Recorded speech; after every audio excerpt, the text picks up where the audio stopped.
or if anybody's introducing anything, it's a very long cycle to bring in new, code into the code base. And then people are always tinkering with the hardware to try and make it more energy efficient and, crank out as many hashes as possible. So it's like there's a very good system of checks and balances in place. And it's not the move fast and break things ethos. It's the don't break anything on the main net, go play with it somewhere else, and then come back when you're ready. I agree with that completely. I think it's really common, unfortunately, especially in these other cryptocurrency projects, to see this sort of, shrug it off like, oh, okay, the smart contract platform got hacked, a bunch of money got stolen, and everybody has this attitude of like, shrug, it'll be okay. It's only $100 million, Steven. Come on. Right. And it took time to appreciate, because the narrative, right, in a lot of the mainstream is like Bitcoin is old and crufty and slow, and there's all this hot, flashy new stuff happening elsewhere. But over time, you just really start to understand and appreciate why Bitcoin takes that sort of tortoise approach, if it's like the tortoise and the hare, right, of very gradual improvements, conservative development style, even having an adversarial mindset when it comes to thinking about how the system can be attacked and how some change could be manipulated to have undesirable effects. And that's really the only project that I see that is consistently taking that bulletproof, safe approach to it. And that's what I want for my money, right? If you're storing your value somewhere, the hard work and all that you've created in the world, that's exactly the kind of culture I want around protecting it. Yeah, you kind of sound like a boomer when you say that. Like, I like gold because I can physically hold it, and that's... I like my Bitcoin because my ASICs don't change. I literally, I tweeted something the other day about how I don't hold any other cryptocurrencies or anything else, for like just Bitcoin. And a bunch of the replies were like, oh, you're such a Bitcoin boomer. Like, it's like, man, that's where we're at with all this. Fine. Well, I'll embrace it. I think that's so legitimate. And what people need to understand is like Bitcoin is not volatile. It's the fiat money that's volatile. Like, we have a sound monetary policy that isn't going to be changed, and we know what's going to happen 30 days or 30 years from now, and you don't know what's going to happen with fiat 30 days, let alone 30 seconds from now. Something like insane or crazy is going to be manipulated. And I think people are waking up to this. Like, the entire fiat system is like Enron, pretty much. Like, it is just like a complete disaster ready to just blow up. And that's why Bitcoin is so important. One of the things you also tweeted, Steven, which is kind of interesting, you said that you've never seen a use case for like a private blockchain within a company. There's a lot of discussion about stuff like that still happening, of different companies wanting to use that. Why don't you think there's ever like a real legitimate reason to use a private blockchain like that? Yeah, I was stoked on the idea initially, like many years ago when I was, obviously newer to the space and kind of getting my bearings and all this. I was pretty excited about that. So my background is web technology, like internet tech and infrastructure. And I thought, okay, this is some new data structure, right? It's a different place between like databases and networks. So networks are really good at distribution. Databases are really good at like state and being authoritative there. And this blockchain thing is kind of an interesting in between with different trade-offs. And so I thought, oh, maybe there are these clever use cases for that internally within an organization. But the more and more that I really looked into the details there, I just struggled to actually find a place where an old school, boring MySQL relational database wouldn't do a better job and wouldn't be a simpler, just better tool for the task. I think a lot of that comes down to the trust minimization that is really the core advantage you get with a blockchain, and especially like a public blockchain like Bitcoin's. When you introduce trust into it, it's much harder. Like if you're, one corporation, IBM is trying to do a lot with like enterprise blockchain, for example. If everything within the blockchain can kind of be manipulated by IBM Incorporated, then you don't need a lot of the slow clunkiness and the plumbing that you kind of have to incur as a cost to run a blockchain. It can just be simpler and cheaper and more performant to do that same thing with a good old-fashioned database. I think a lot of the attempts at this stuff are really just to kind of ride the hype. It's to be viewed as forward thinking. So, look at us, we're IBM, we're using blockchain. But once you really drill into the substance of it and the value proposition, I think a great litmus test is, can you describe the value proposition of your project, your startup, your company's solution, whatever it is, without using the word blockchain?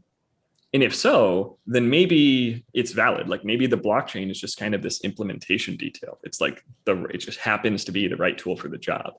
But if you can't get people to be excited about what you're doing without using the word blockchain in like the pitch, then to me, that's a red flag. That seems like you're just trying to kind of ride the hype, and it might be simpler to do things the other way.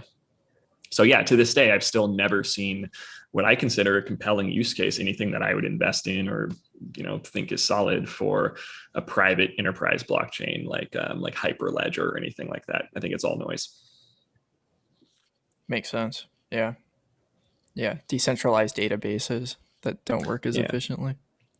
And often it's the edge cases where you get eaten alive. Like even if you're trying to do those things where you're like tying physical objects in the real world to a blockchain, for example, like, oh, we're going to track banana logistics, like shipping around the world, like on the blockchain, or we're going to tokenize, real estate and all of that, then I think those are they're well-intentioned projects in many cases, but you just get eaten alive by these edge cases where even if 75% of the workflows might be valid in some way, there's all this okay, if you create some cryptographic, token of real estate and then somebody acquires it and they lose their private keys, what happens?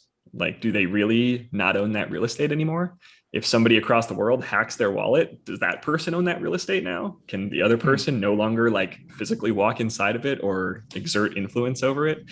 What does that really mean? So, and then the answer you get is usually, oh, well, there's this exception process where you appeal to this federation or this central authority, and then they correct that, that mistake. And so at that point, it's really just coming back to this centralized list, and it gets to the place where it's cheaper to run a database again. Man, I remember telling people how cool it would be to put real estate on a blockchain in 2018 and how dumb that is. I was part of that organization that tried, or International Blockchain Real Estate Association. That was run by Ragnar Leaf Racer. So I remember that they did a test. They did a test transaction using a color token in 2018, I think in Cook County, that they were trying to transfer title, and they used it was a very basic deed. Essentially, they wanted to see if they could record it if they wanted to. So I think they were able to do it, if I remember correctly. But, kind of going from there, it was basically competing with land registries, which are essentially centralized databases. So if you're in a country, I think Israel and Norway were cases that we heard people come and speak about, where they have a singular land registry, whereas in the US we use a county recording system. So if you are in Maricopa County or Pima, you would go to your local recording deal or the website or whoever, then that's where you would record transfer of title. Whereas Ibrea was trying to figure out how to do it using the Bitcoin blockchain. So at least it wasn't kind of like a shitcoin, but it was you run into the jurisdictional problem where it's okay, well, if you record it here, who cares? Or like you said, if you lose your keys to the Bitcoin being recorded as part of the color coin on the blockchain, how are you going to transfer that color coin? As far as transferring title goes, because you still have to have a UTXO in order to move it. So that's, it's yet to be solved. It's one of those things on the meat space list problems where it's like, okay, yeah, we'll get to that one later. We've got a different problem now. We'll fix the money, then we'll fix everything else. Totally. Yeah, it makes sense. And I think that's like part of the reason why we've seen that movement move more digital, like into NFTs and stuff like that. Because I think there's a little bit less room to. So there was an interesting example of this that was presented to me. So like we all know, I think that the whole NFT thing, the ownership over JPEGs is kind of stupid. But on like in a video game, for instance, so I guess Samson Mao is explaining or is experimenting with like digital ownership over vehicles in his spaceship video game. I think that's kind of interesting. It's like one of those ideas that is presented in the sovereign individual. Is like the internet really changes things. It's a jurisdiction, or it is a borderless Wild West place. And I think that there may be a future, and it'd probably be built on Bitcoin, not Ethereum. But it's probably just noise and silliness to focus on right now. But yeah, that's kind of where I'm at. Is I think the notion of NFTs is actually promising. I feel like there could be some substance there in the very, very long term. But right now, I just think it's wildly overhyped and it's mostly noise. So the main reason why I'm not taking them too seriously right now is because the vast majority are built on Ethereum. And I'm skeptical that Ethereum is going to be around and just be a reliable platform long term. So whatever you put on it, I just don't know if Ethereum will be able to preserve that value, or if it's just going to get sort of centralized to the point that it fades into obscurity someday. So where I've kind of arrived is like, once NFTs become more popular on Bitcoin or like Bitcoin based platforms such as Liquid or RGB, then I'm absolutely going to start paying attention. I don't think I would personally buy them or invest in them for a while, just versus the opportunity cost of holding Bitcoin, which I'm much more, bullish on. I think if I'm going to allocate capital, it's going to be there. But when we get to the later stages of hyper Bitcoinization, then at some point NFTs could be really interesting, I think. And those video game use cases you mentioned do seem pretty rad to me. Yeah. I mean, the whole idea of like implementing Bitcoin into video games is just mind-boggling. It is really like stepping into Ready Player One, and that book is just so crazy to me. And I think it will be to some degree where we go. But yeah, I mean, inflation, it's a serious issue right now. And I think everybody's starting to wake up to it and realize it. I kind of got upset with the local news. They brought me on to talk about Dogecoin, which is really dumb. And I wanted to talk about inflation. So probably bait and switch. Yeah. Probably a bad part on my end of, actually, I don't know. I did fine, but yeah, it's I think all inflation. An opportunity, Alex. Yeah. And I wore my fold hat for Will. Hopefully he's happy. Represent. But yeah, it's a serious issue right now. And Max Kaiser was on the Tim Pool podcast this week. It was really interesting. One of the things he said is, what we're seeing with this Bitcoin price rise is the dollar is hyperinflating against Bitcoin. And I think that was a pretty good description. But yeah, I mean, Kelly, you work in real estate development. Like, what the heck is going on with lumber and all of these things? Well, lumber is, I think it came down. I don't know how much it came down today, or if it came down today. I try to only look once a day, because crying more than once a day is probably not, a good thing to do. But it got up to, the index was up to 1,700, and it came back down a little bit. And that's, I think that's almost a 4x rise over the period of May. So it's probably like close to 13 months. And it has been very painful. I have paid bills for the last year, but I have some leftover lumber that I can sell back for probably more than I bought it, which will, ease in the blow, but it's still not enough to make up the difference. But I think it's interesting that the inflation topic comes up because it's not just like the end products anymore. I mean, a lot of the manufacturing indexes or like Drudge has put out posts about it. All of those guys are complaining about prices going up anywhere, 2, 5, 8, sometimes 10 or 12%. And those are their input costs for raw materials. And I've seen articles discussing, a new bull market in commodities, which if anybody's ever studied that before, are never, 1 or 2 or 5x increases. They're like 10 or 20, sometimes even 100x in cost. And it's just one of those things where it's starting to show up everywhere. It's just wild. There's a huge, especially, being in Arizona and in Phoenix, the quantity of homes or essentially residential places of shelter that are being demanded, and the supply, the gap is widening. So there's even more people moving here, and there's just not enough spaces for people to live. And that's a reflection of the price, which is also, a form of inflation to a degree. I mean, you've got to be able to price in your inflation for demand generally, and then what your actual underlying costs are. And when you've got both, it's a double whammy for sure. And it's to the point now where it's everywhere. I'm being change ordered to death for materials prices, and it's not fun. But you pretty much, you kind of got to roll with it. Hopefully lumber will come back down from the moon, and that'll help out a lot of people. You have some of those phone calls with your framers or whoever's bidding your projects, and especially your lumber guys, because it's not so much here's the price, we'll get it to you. It's, well, here's the price right now, and I don't even know if I can find it.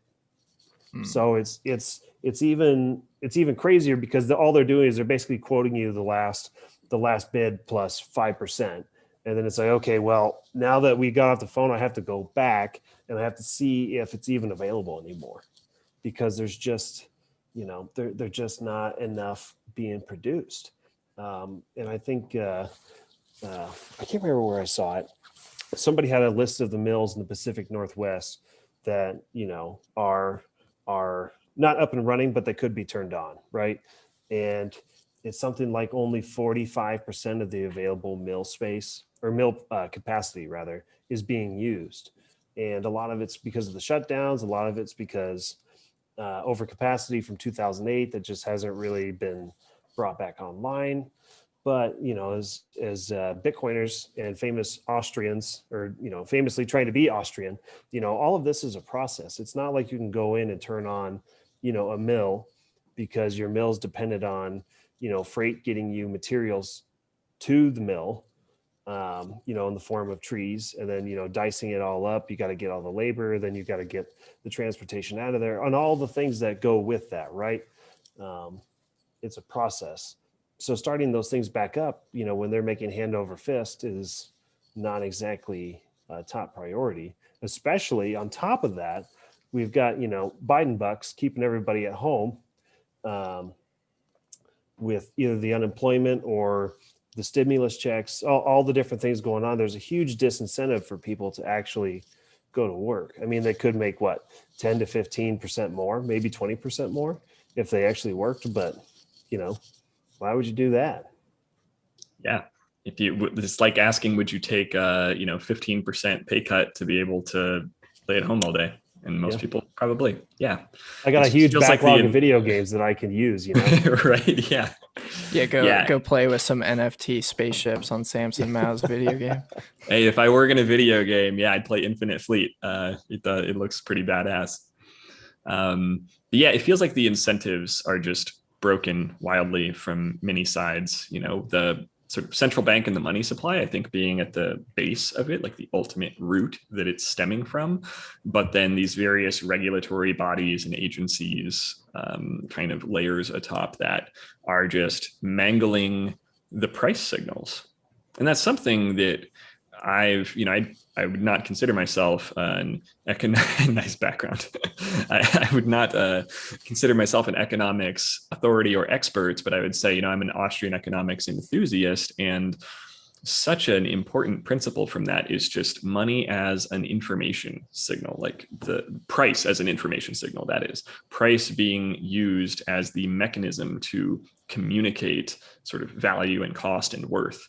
And if you, as a supplier of some commodity, whether it's lumber or copper or gold, what have you, if there's some unexpected scenario, some labor shortage, some natural disaster, then that is the most effective way for you to communicate that, is through price. And when you introduce these middlemen and these agencies that try to centrally plan and dictate what an acceptable price is, what the price should be, it just does not work at scale. And unfortunately, the system that we've existed in for essentially all of our lives is designed around central planning.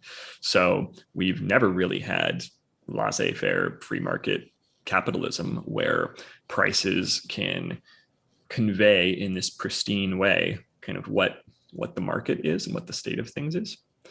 But I think Bitcoin finally gives us a hope of achieving a system like that, where we can truly have a free market and voluntary interactions and very efficient capitalism that results from it, and hopefully human flourishing, and unprecedented productivity, because the money is good, the supply can't be manipulated, and the price signals are much more difficult to artificially mangle.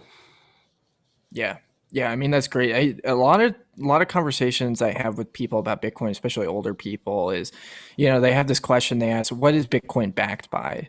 And I think a good answer for that is like, well, it's backed by the market. What the market decides based on a demand for it, which people demand it because of its principles, because of its properties, that make it predictable. And like you said, like we've never had laissez-faire markets or really like pure capitalism in this country, and it's really interesting to watch people like rail on capitalism and argue for more central planning, when central planning in this situation is what is the problem, and Totally.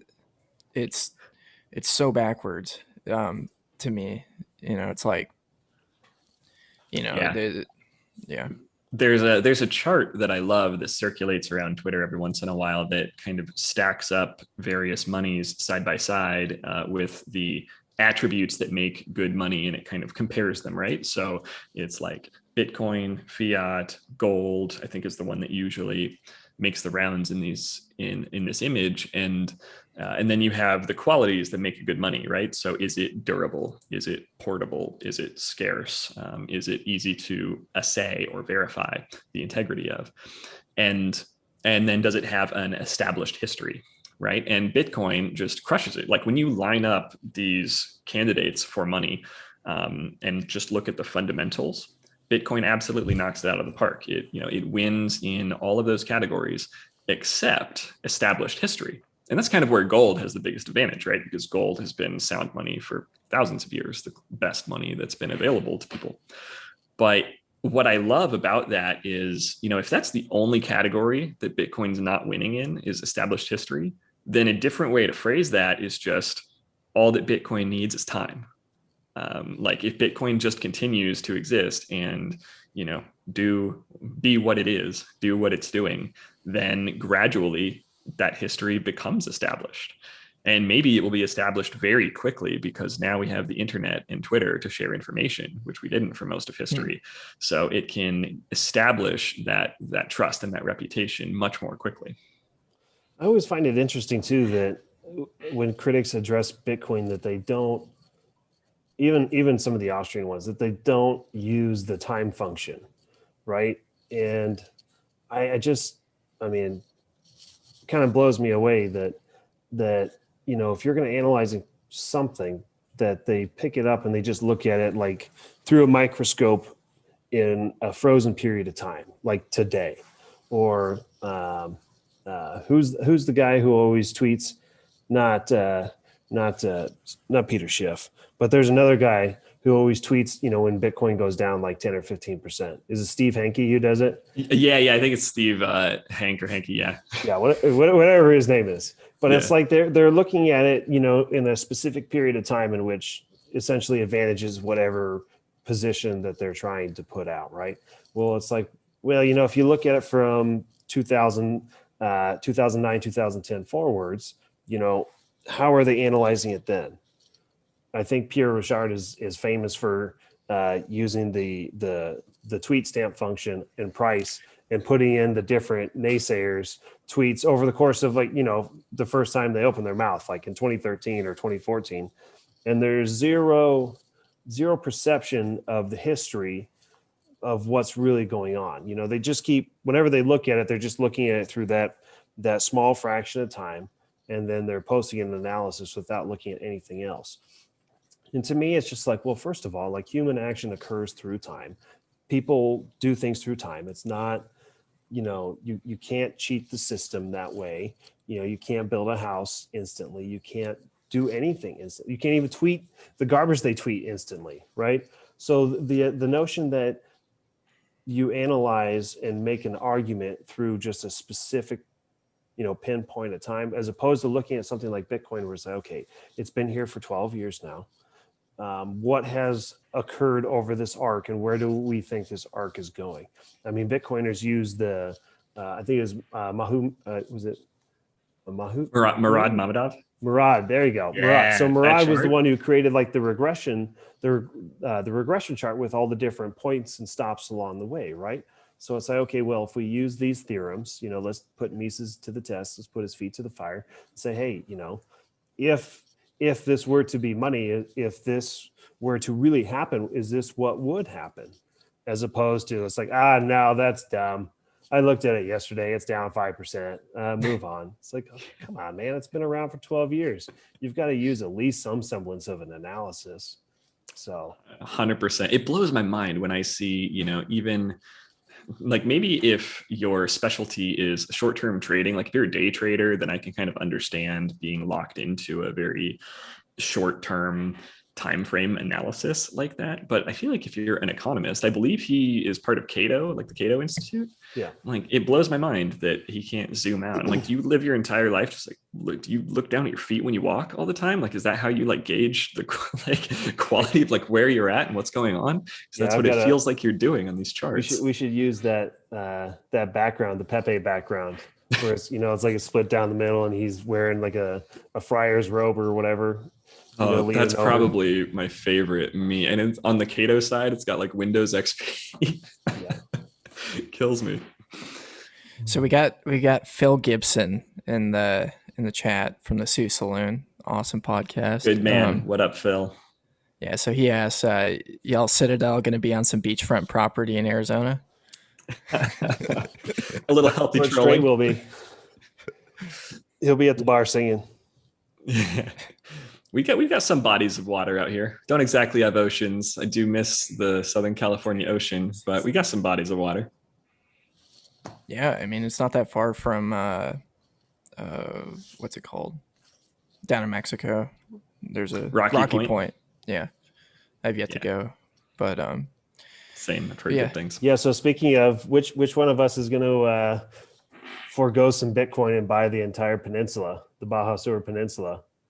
Yeah, post hyper Bitcoinization, we'll have to rock, paper, scissors for which one's going to buy the Baja Peninsula. It's probably not going to be me. That's good OPSEC, Alex. Yeah, excellent. Well played. Yeah, I mean there definitely are some lakes, especially up in Phoenix, that are really nice to get in a boating accident if you need to. Yep. Good boat territory. Very true. Yeah. Yeah, I mean that's like another market that's crazy that I was hearing about. Like the boat market right now is just out of this world. Really? Is it? Yeah. I mean, it feels like everything's just getting more expensive. Well, I mean, this is something that people were talking about with inflation. Is like all this new money entered into circulation, then people didn't really have places to spend it. And as soon as they started lifting the lockdowns, and the velocity of money went up, it was going to go bananas. all around. And I mean, I don't know if that's, I mean, that might be true or not, but like people definitely are trying. They've been locked down for a year, so they're willing to go spend big bucks on stuff to go do things, like go boat or whatever. But um, I mean, it's pretty wild, like looking at the justifications from the mainstream media of like food inflation that we're seeing right now. They're like, food's up because people have been eating at home more. Like, I don't think that's true. This is not the inflation you seek. Yeah. Yeah. And it feels like there are all these less obvious, somewhat sinister ways that inflation creeps in that are hard to notice, where it's like shrinkflation, right? And Marty Bent was pointing this out fantastically recently. And an example is like paper towels. So paper towels outperformed the S&P 500 in the last year because the S&P 500 went up like 13%. But then the value of paper towels went up 14% because, and in an interesting way. So the price stayed the same, and in what they were using was like Costco paper towels. The price stayed the same, but you get 14% less square footage of the paper towel. So the quality of the product is being quietly eaten away as they try to just mask the inflation. And I think that happens everywhere, right? Like a McDonald's hamburger today has a lot of garbage in it and preservatives that it didn't have 50 years ago. And like the food becomes more fiat and lower quality over time. I worry in what's happening with lumber, especially right now, as we were touching on earlier. I have to wonder if there are builders out there that are getting pressured to be more creative and a little bit flexible on the guidelines and the standards for like how much wood they're using in residential homes that they're building. So it just creeps into all these different facets of society, and unsettling to think about. Yeah, that's crazy. Yeah, Kelly, is there like a big difference in quality of houses built before 1971 and after 1971? I would argue yes, but it's more about the underlying materials that were used. A lot of those houses back then were built with masonry, which is a superior material. It's going to last much longer, especially a concrete block is going to last forever, essentially, as long as you take care of it. Like the Pantheon is a great example. That's a 2,000-year-old concrete building. They use a very good concrete, but still it's there. One thing to think about when it comes to that, though, is the way kind of the homes are built. Essentially, they build them one point in time as like a fad. So like a house that was built in the 70s may have like better materials and stuff, but the design itself wasn't necessarily built to be timeless, right? If it's a typical, I guess you could say, today it'd be like a cookie cutter home, right? Is what we would call it. Now, it doesn't mean that you can't build something that way. I'm sure, there are houses that were built in classical, with classical designs and methods and materials that, you could still use today. But I would definitely say that homes built in the 70s, 50 years ago are going to last more than a home that you build today. It's just one of those things where you've got substitute materials. Lumber is much cheaper, much easier to work with, and much faster to build with. It's not going to last forever. And for the most part, you've got to use all the drywall or all these other things that go, around it, insulation, blah, blah, blah. So there's more pieces to the puzzle, as far as when you build something. So if you buy a house that was built then, you're going to have great bones if you want to, change it. Whereas, if you're working with like we call it a stick home, you have to get a little bit further in to see, where your load bearing walls are and where your trusses are, or if there's beams, all these other different things. I'm sure you've seen or been in homes that are remodeled where they open up the entire middle of the house and then there's a couple posts just randomly, right? Those are holding up a beam.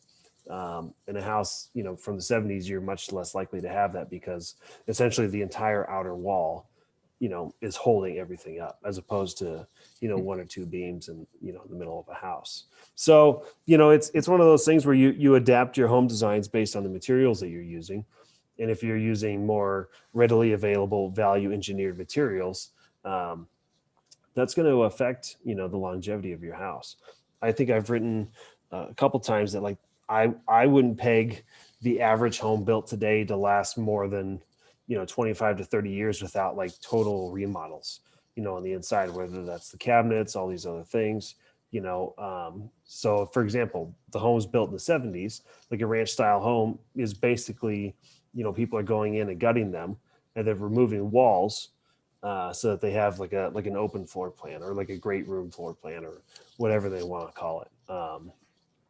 So, you can do that when you're using wood.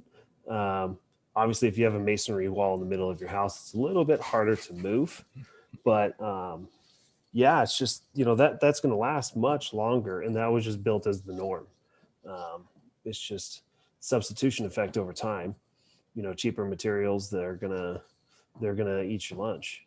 It's just a game theory thing. Yeah. If I were ever to build a citadel, I'd like to somehow get my hands on one of the old abandoned Titan missile silos. I don't know if you guys have checked those out.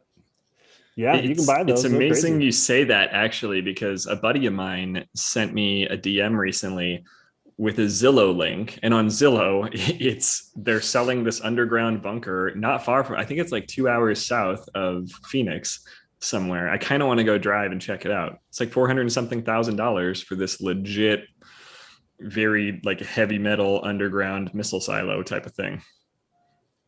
Yeah, I mean, they're so crazy. Like, it's just, yeah. We have to burrow down and like complete the Matrix prophecy, right? Yeah, the Matrix was a documentary. Little do we know that Alex is currently broadcasting from his own missile silo. Yeah.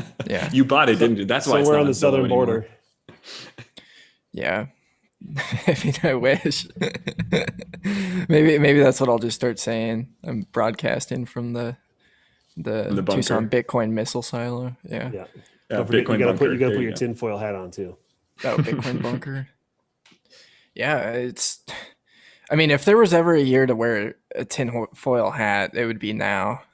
People have like made fun of the preppers and people that have really been uneasy about where society is going for a while, and feel like conspiracy theories are mainstream now, or again. Yeah, I'm so much more comfortable just being intellectually honest about that than I used to. Like, I used to kind of work in like corporate America, Silicon Valley. And so there was some career risk that I felt from being too honest about what I believed when it comes to like politics or these things that are labeled conspiracy theories. And then even after I exited from the corporate world a few years ago, I still kind of just felt like this pressure to not get that conspiracy theorist label attached to you. And I almost want to wear that with a badge of pride now. I feel like, especially in the last 18 months, the things that have transpired in the world, like the conspiracy theorists have been vindicated. I would wear a conspiracy theorist badge proudly and just, shout, like, speak your truth from the mountaintops is kind of the feeling of empowerment that I know I feel personally after seeing all of the nonsense recently, and that I hope others feel, because I think that's the best hope we have of fighting against that, right? Other than like, people storing their value in Bitcoin to kind of defund a lot of those institutions. I think just bravely speaking whatever you believe the truth is important and underappreciated in society. Hashtag Alex Jones was right. That's what's up. God bless that man. I mean, he makes a lot more sense than CNN does. Yeah, and he's got some, he's got some ridiculous like lizard people at the center of the world stuff, and like, I'm not on board with everything he says, but I think he's been right in important ways, and a lot of people like him have and don't get enough credit for it. Yeah, I mean, my whole thing with conspiracy theories is like they're interesting to get into for sure, but it's really like difficult to actually prove and put a whole lot of belief into it. And there's like things that are happening right in front of us that are really like harmful to the general society. So like inflation being probably one of the biggest ones. You know, you just like gut everybody's wealth and funnel it into a few people's hands. And you know, their financial system, like with all the bailouts and the corporate welfare and all this nonsense, is just that's what I focus on and try and get people into, because and that's like one, like you can't do anything about the space aliens, you know, like Alex Jones talking about. Like there's nothing you can legitimately do, if that were true.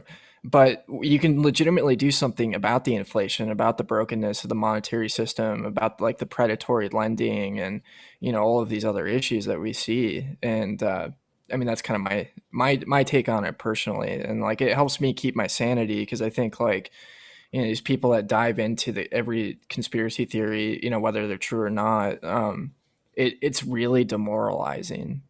You know, it's just like it, and you know, to some degree, like we have to call out stuff that like, or well, to a huge degree, we have to call out stuff that is just like awful, you know, that's going on. But at the end of the day, like we also have to focus on like what we can legitimately do, you know, to change things and fix things as a society and a community. But yeah, that's just my take on it personally. It's like, I agree very much. And stuff I've started to think a lot more about in recent months is kind of developing that web of trust and applying a web of trust to different areas of your life, right? And I think most fundamentally that starts with your local community, like the people that you know, the bonds and the relationships that you have with them, and meeting and building those bonds with people who share a certain set of core values and core beliefs. And you know, self-sovereignty would be a big one for me. Is I think just going to become more and more important, especially if society at a large scale continues to get weirder. Then knowing like-minded people and physically being around them, something that eventually, if you take it to its far enough conclusion, could become, you know, a citadel. Maybe it manifests that way. But just that emphasis on community, and then online kind of doing the same thing digitally, right? Like establishing secure encrypted communications on Signal or Keybase with people that you trust, using Keybase decentralized. sucks. Come on. Yeah, Keybase. Yeah, I know they got acquired by Zoom, and I'm ramping them down. So Signal's probably, I'll say, like the least bad in my mind right now. They're kind of shitcoiny, but that is what it is. But yeah, like, you know, using Bitcoin, using secure communications, just like both digitally and physically to the extent that you can, building those webs of trust and that community is really important. Yeah, that's huge. Yeah, I'm really excited. Start9 is going to be launching Matrix here pretty soon. I'm going to try and get everybody using Matrix, because I think that's like the ultimate. If you can self-host it instead of using a service like Signal, they have a good track record over at Signal, but I think self-hosting is so powerful. I totally with you on that. Opening lightning channels to people you trust. Yeah. Yeah. It's really convenient knowing, you know, a real estate developer, you know, as we're talking about citadels for the future. Right. Is that right? I've decided that the desert citadel will be made of copper, with turquoise as an accent, and yes, there is no input. This is not an open system. I have decided. Hey, as counterintuitive as it sounds, I think monarchy is underappreciated. So, you know.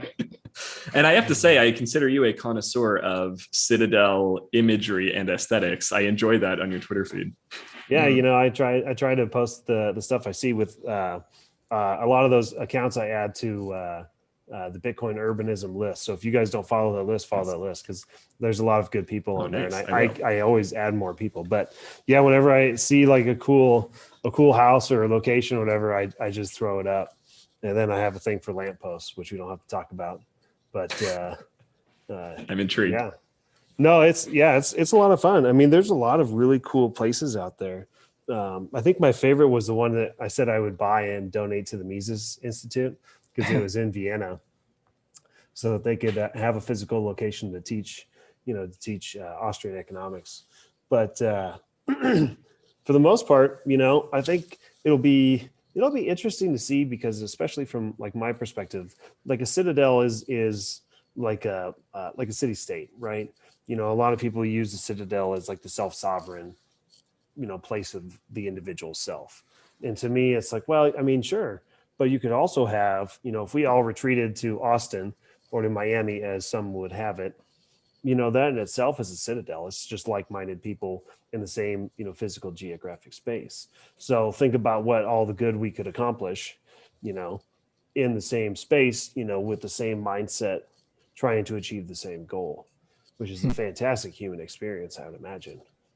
It's been done before in many different ventures, but yeah, I think it's pretty cool. I'm looking forward to it. I need to post more articles though. I've been thinking about submitting some stuff locally. I don't know, Alex, did they reach out to you because of the podcast, or how did you end up on the local program talking about the dog coin? Oh, I reached out to them Oh, you like did? probably 6 months ago, and then they just remembered me. So yeah, Nice.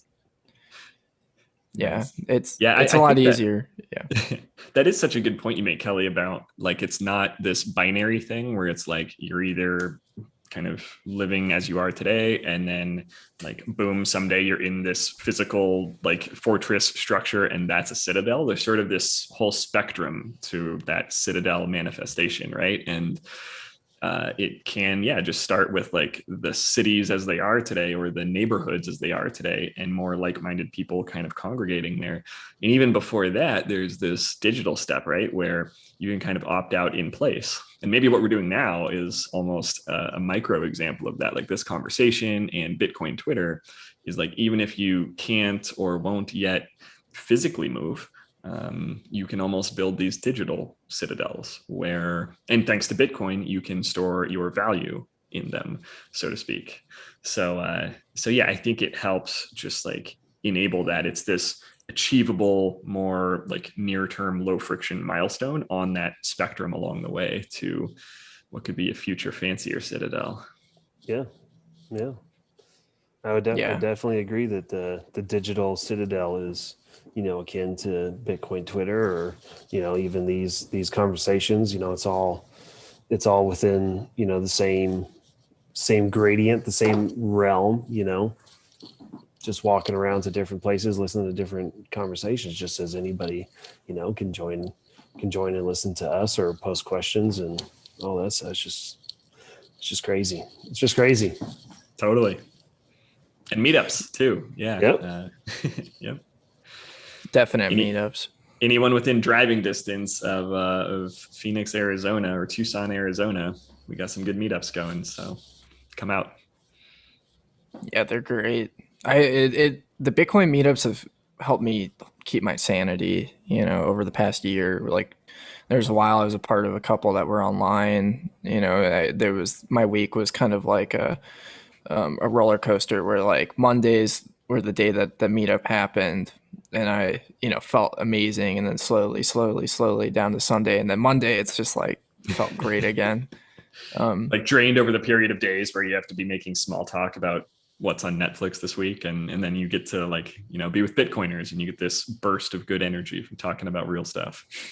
Yeah, yeah. I mean, that aspect of like being around like-minded individuals is so important, to have people, because I think that's like how a lot of people are feeling in general, is just like isolated and being bombarded with all these different ideologies that don't necessarily meet their values, and it's incredibly isolating. So like finding, I just had a conversation, with the single mom today, and that's she's been stuck at home homeschooling her kids, and that's kind of what she was going through, to a certain degree. And I just think like, I mean, there's so many Telegram groups and all sorts of cool different networks of people. I mean, that's the thing that's been amazing about the internet, is like how it's polarized society, where you get, there used to be like kind of like a dominant narrative that was kind of dictated, and people would kind of circulate around these, different ideas. Like everybody would like watch the Oscars, and now nobody watches the Oscars, and there's like a million different, options of consumption. You can go and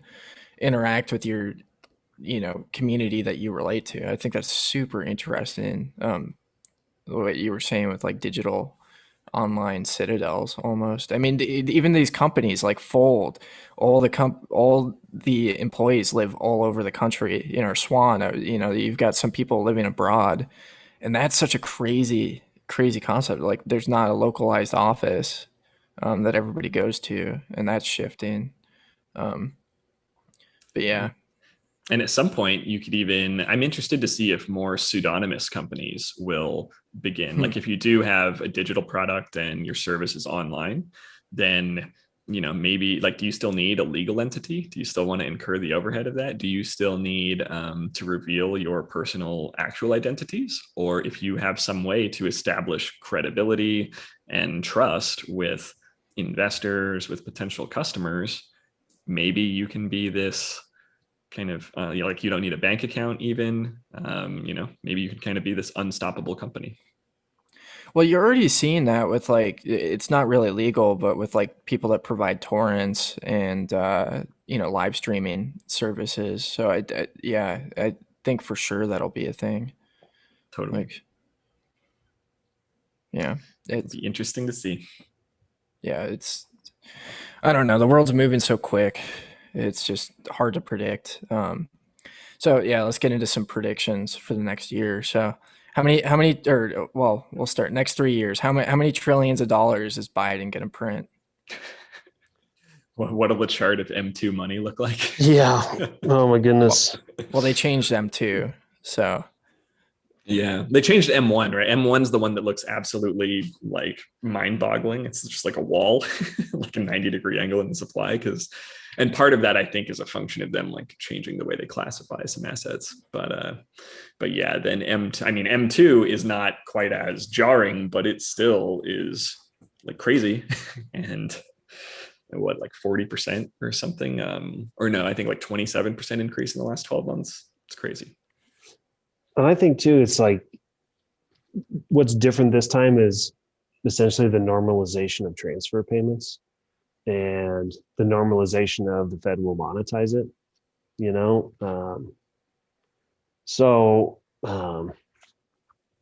don't know. I think if he's printed what, 3 trillion so far this year, right? With another 2 on deck, I think. With another 2 on deck. So it's like at least 3, yeah. Well, I mean, think about it this way. How about if it gets so out of hand that from here it doubles annually every year? You know what I mean?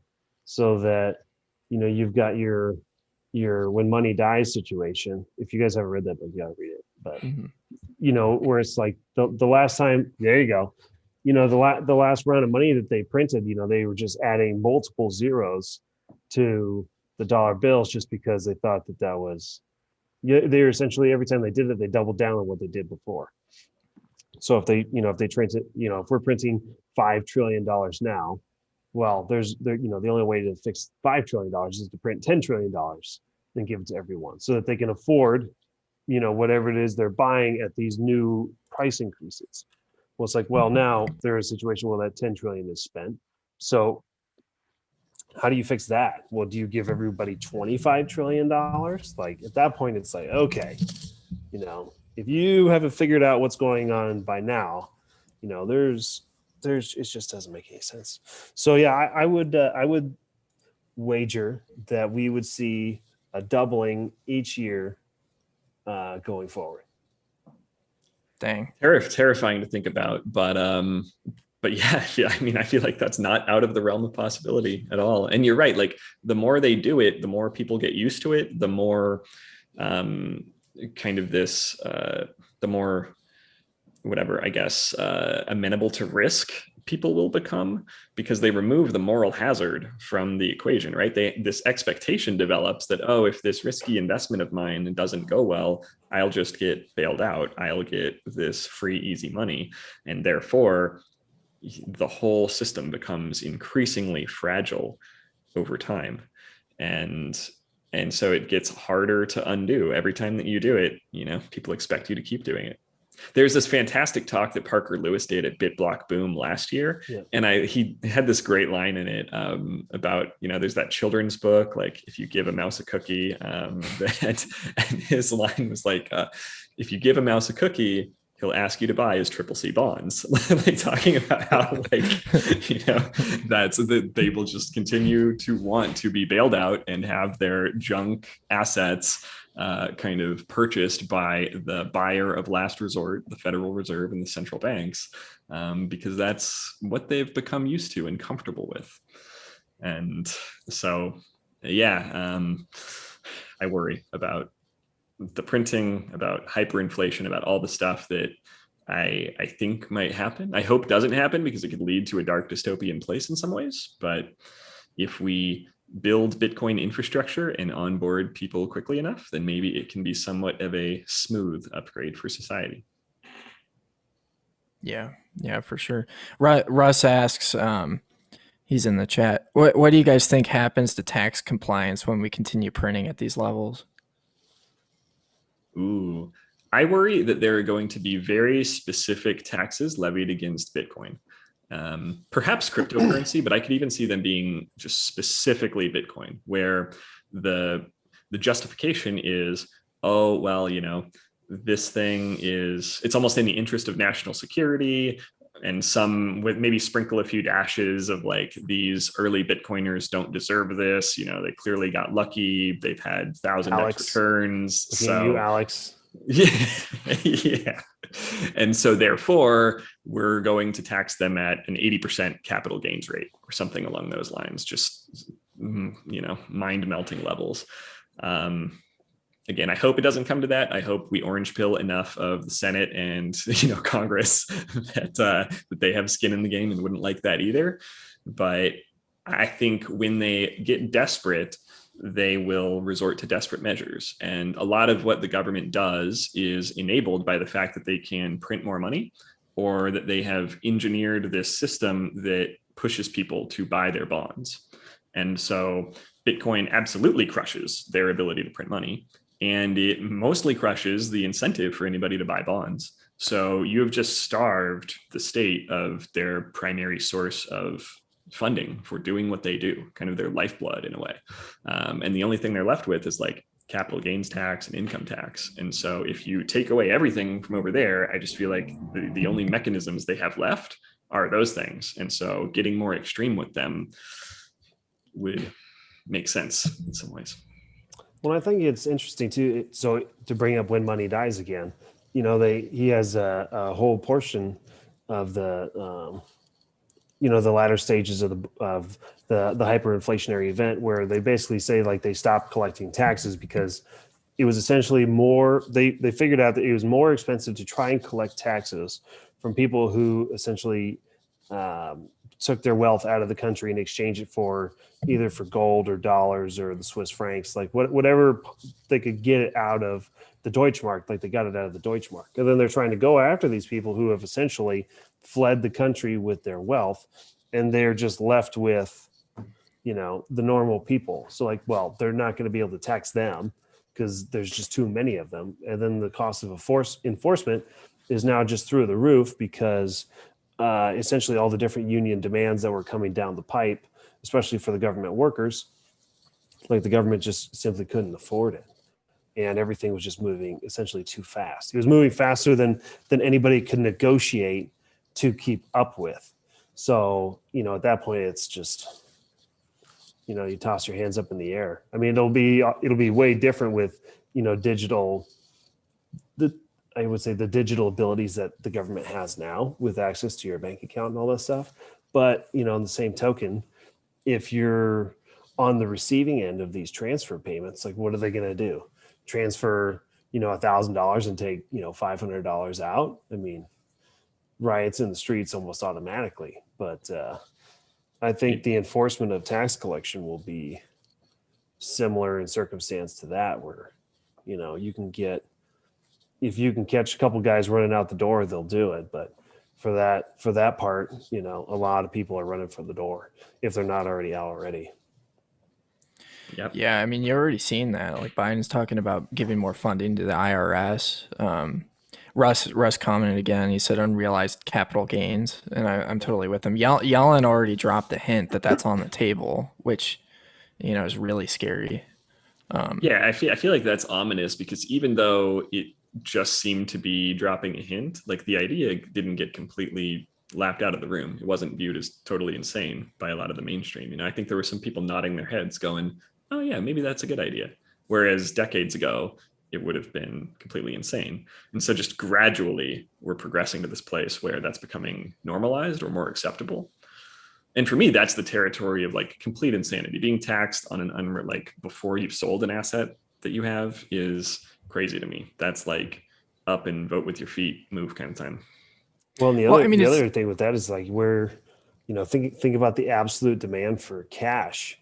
If you have to do something like that, you know, most even corporations don't carry more than a fraction of, you know, the cash as opposed to their total assets on their books. Like, you know, what are you going to do? Level a 10 basis point tax? Well, you know, if you're $1 billion company, now you've got some extra cash that you got to come up with above and beyond what you need for your OPEX or just your, you know, your rainy day fund. So, oof.